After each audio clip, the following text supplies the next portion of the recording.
This video is brought to you by PrizePicks. For this season, I'm in an interesting position. I am optimistic about the Cleveland Browns. I think the Browns can be a better football team than a lot of people are expecting them to be this year. But on the other hand, when it comes to the quarterback situation, not the most optimistic.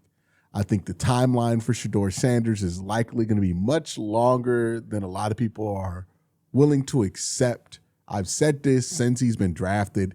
He is the type of player that people underestimate the time it will take for his game to be able to find its rhythm in the NFL, because he probably has to adjust a lot more than other players, because he wins off of, his accuracy, but not his overwhelming athletic ability, which usually translates a lot quicker. That means, Shedeur might be a starting quarterback, but that might take 5 years. That might take 10, like with Geno Smith. It could take some time. As far as Deshaun Watson goes, I'm just kind of tired of having the rug pulled on me with Deshaun Watson, right? We've all gotten excited about it before. We've all been let down multiple times.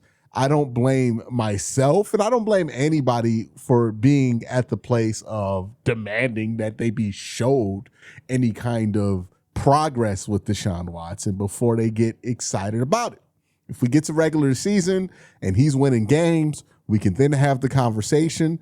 But until then, I just don't really have any will to be excited about him. I'm not really excited about the quarterback position this year. And usually that means that if you're not excited about quarterback, you're not excited about the team in total. And I think we kind of do this zero-sum game on the internet where it's either you're excited about quarterback and a team, or you're not excited about quarterback, therefore you think the team's going to suck. But I don't think that's where we have to be. I think it's possible that you can be excited about what your team has built, think your team has a chance to win some games, while also not having high expectations, if any expectations, of good quarterback play.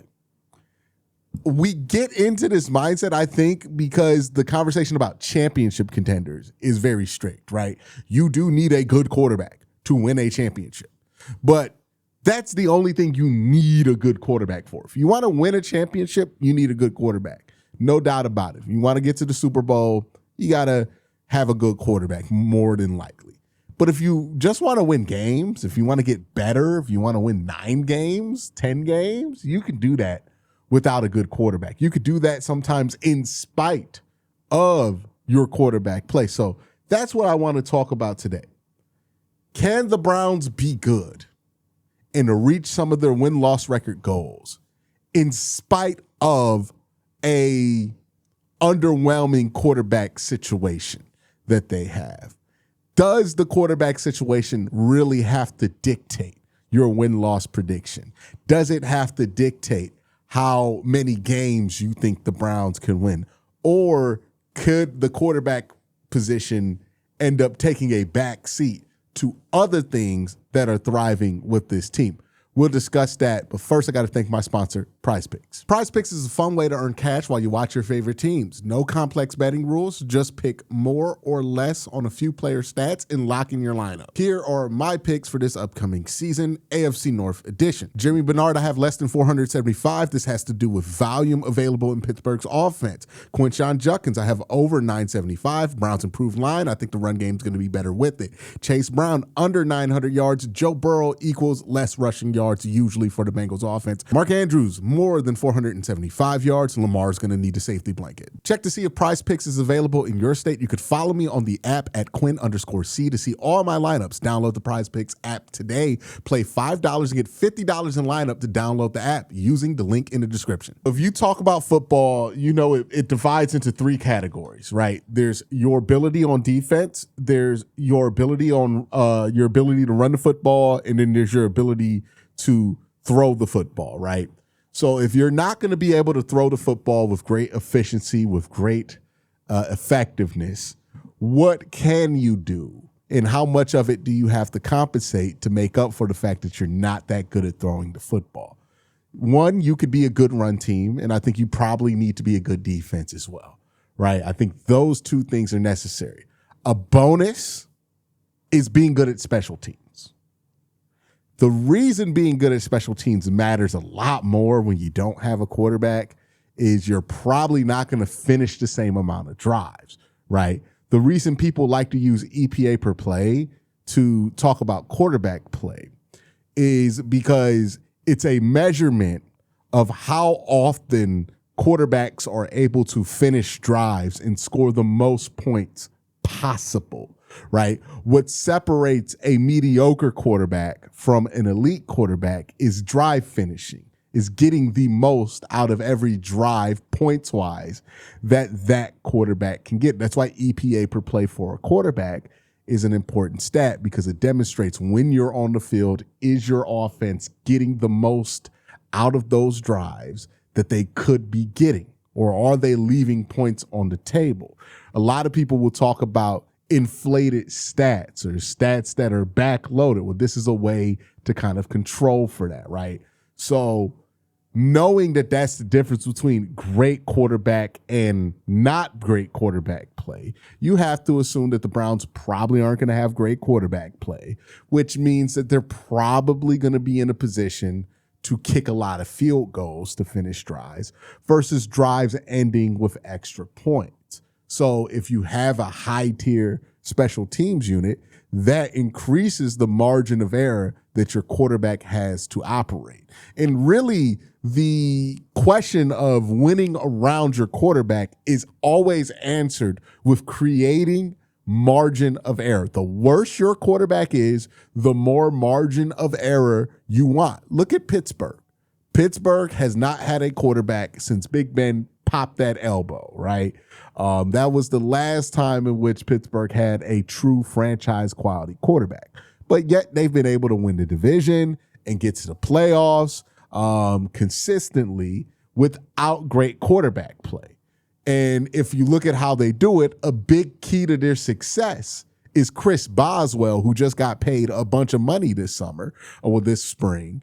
And the reason he got paid that money is he's a huge part in that Mike Tomlin over 500 stretch, especially over the last 5 years, because his ability to make difficult field goals, his ability to bail the Steelers offense out and get them 3 points instead of 7 points in tough situations has been crucial to the success that the Pittsburgh Steelers have been able to create, because they need to operate with a wide margin of error at the quarterback position. The other part that gives you a huge amount of margin of error when it comes to quarterback play is defense. A lot of times people will get into these debates. What's a quarterback's best friend? Is it a good wide receiver? Is it a great running game? And those people are all having the conversation from the wrong place, because a quarterback's best friend, what gives a quarterback the best margin of error and the best chance to win despite not being that good, is a defense. Behind every mediocre quarterback that's won a Super Bowl, there's a great defense. If you want to point to me about Trent Dilfer, it's not the amazing offensive supporting cast that Trent Dilfer had that won him that Super Bowl. It was that defense. If you want to talk to me about late Peyton Manning being carried to a Super Bowl in his career, well, I'm going to also point you to a great defense. Honestly, both of Peyton Manning's Super Bowl championships, which isn't reflective of his ability to play football, obviously. But ironically enough, even for a quarterback as good as Peyton Manning, both of his Super Bowl championships, you can definitely make the argument he was carried by his defensive units. But if we go back to Nick Foles, right, Sam Darnold, the guys that we don't consider elite, that have won championships or gotten to Super Bowls, right? Jimmy Garoppolo. Every single one of those quarterbacks had a great defense behind them. Their supporting cast on offense varies, but that defense behind them, it does not. It's always an elite defense. If you want to win with a bad quarterback, if you want to achieve the most you can with the quarterback that you have, you need a great defense, right? That's just the end all be all of it. That's the requirement. The reason a great defense gives a quarterback such a great margin of error is simple.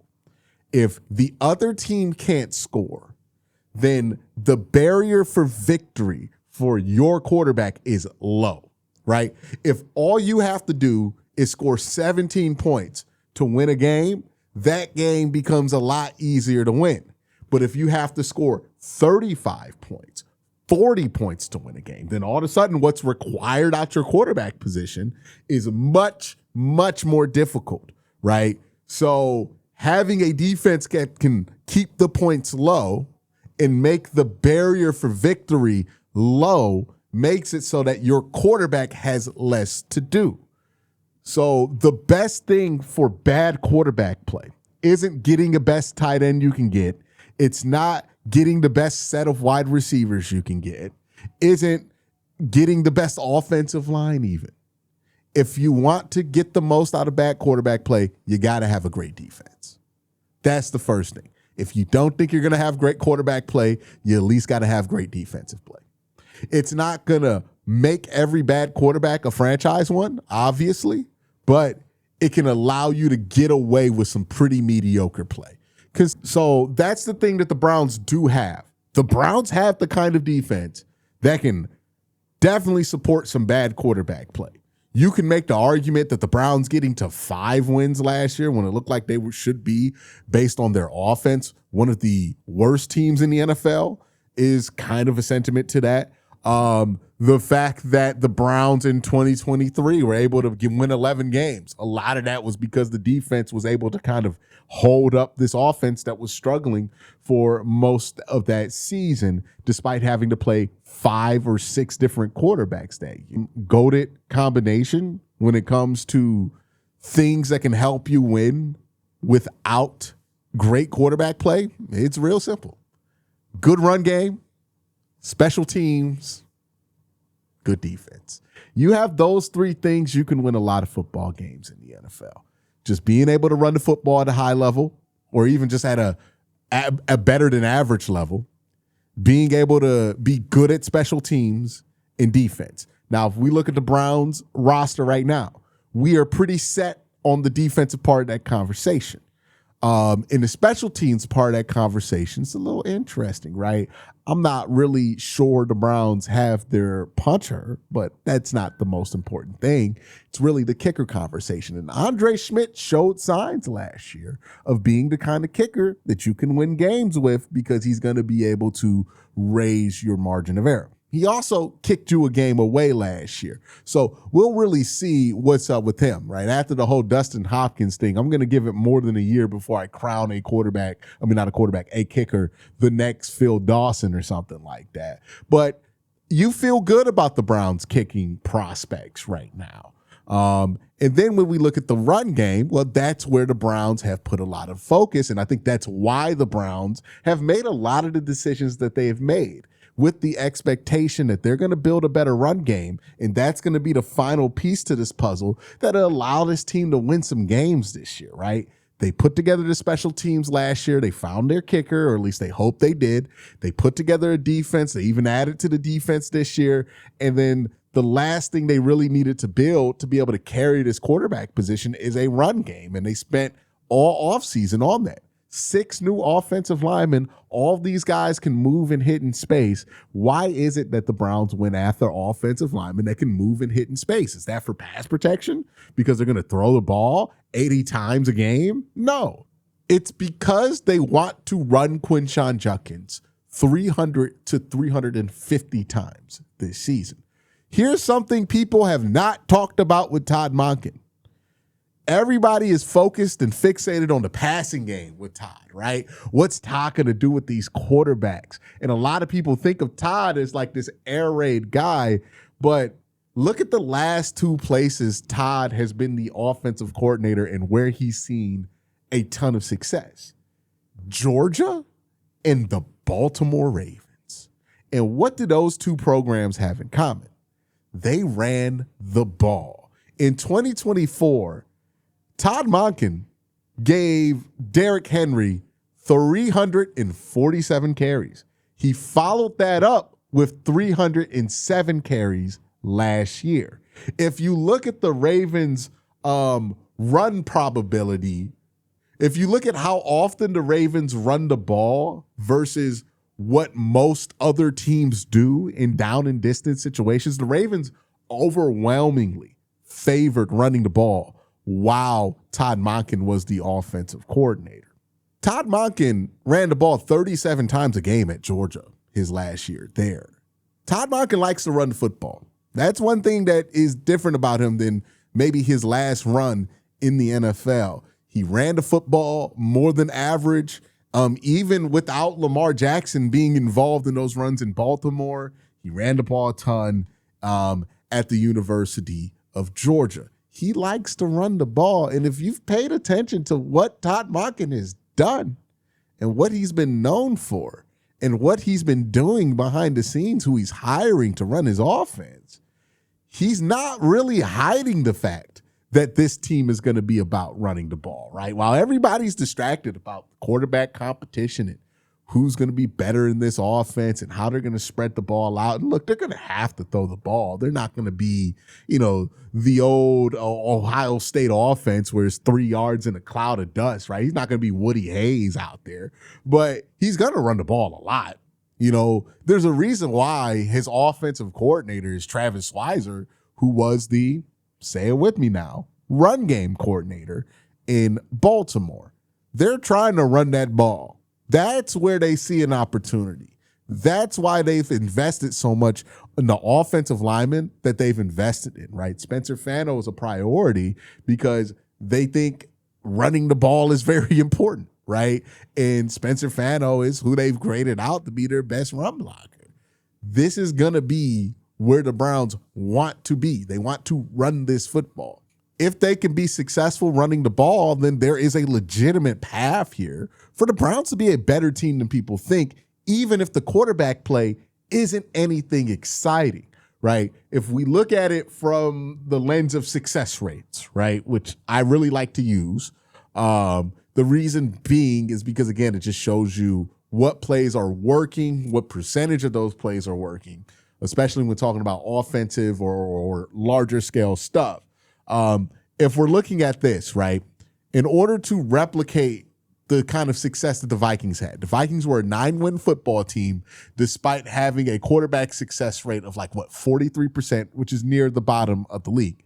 Now, the Browns had 36% as their success rate on dropbacks last year. So they need to make about a 7% improvement. I think that's possible, right? I think the Browns can go from 36 to 43% or 42.5 and above, right? I think they can get to an area where you can round it up and get them to 43% because 36 is very unusually bad. I don't think even if Deshaun Watson has the job again, that the Browns are going to replicate that level of bad. I think that's extraordinarily bad. And two, even if Shador is the quarterback, right? If Shador wins the job, I think Shador will be above 43 in his success rates. And if he's not, then Deshaun takes over. I think Deshaun can get you over 43. I think the floor of the Browns quarterback room can get you to at least a 40% success rate. If they have any success with all the wide receivers that they have around them, getting to 43 is very manageable for both of these quarterbacks. It would be manageable for Jameis Winston if he were on the roster, or Case Keenum is the guy who sat at 45% success rates, right? It's not hard to get to 43 is my whole point. So the Browns can get to 43 in quarterback success rates.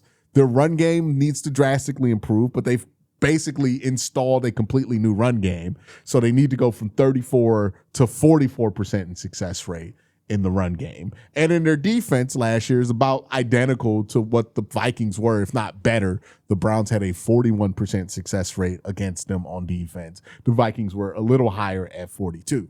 So the Browns have the pieces in the recipe to be able to cook up a good season despite uninspiring quarterback play. So that's why my optimism is where it is with this team, where no, I'm not excited about quarterback. I don't think that there's tremendous upside in this quarterback competition. If I'm wrong, I'll be happy to be proven wrong here. but that's just where I am with what I've seen from these guys. But I still think that a winning season is on the table for Cleveland because I like what they built in the run game.